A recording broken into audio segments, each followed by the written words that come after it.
First day of work for January 2024. Yan. Malilate pa yata ako gawa ng transport.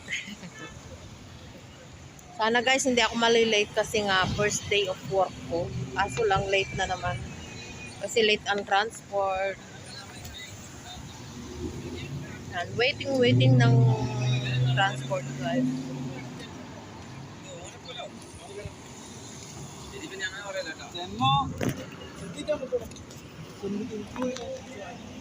Kung saan na nag-day off ka ng matagal, transport naman ang problema.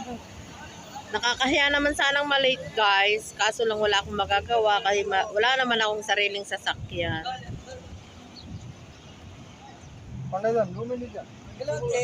Hi, good. Yan guys, yung mga worker dyan sa mall na nagsarado.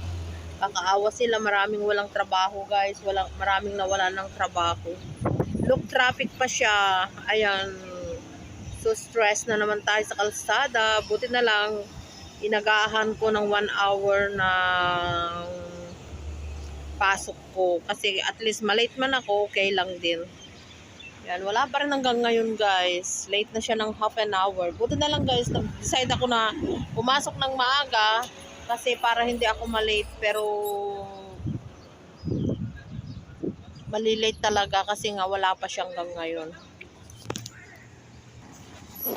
Ang sa akin lang kasi naman guys, dapat sana kung ganyan na marami silang paikot-ikot, alam nilang matraffic sa ganitong oras. Dapat inaagahan nila, kaso lang hindi eh.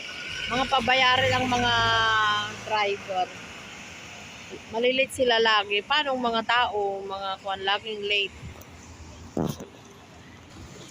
Malamig pa naman guys. Tignan nyo, nakabunit si Yaya. Nakabonet, naka-jacket pa. Wala pa rin guys. Naku Lord. Talaga naman, kung siguro nandun lang ang amo ko sa bahay, masisisanti na ako ng di oras. Kaso lang siyempre, sinabihan niya ako, pag dumating ka sa bahay, sabi niya tawagan mo ako kasi nasabihin daw niya yung mga pagkain ng anak niya. Inshallah, pagkain na makain ng bata. Diyos ko.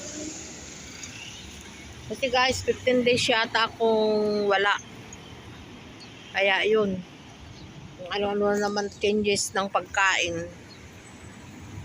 Hanggang kailan hindi mauubos yung pagkain nila, Diyos ko. Ang hirap na naman guys, mag-umpisa na naman ako sa panibagong style ng pagkain.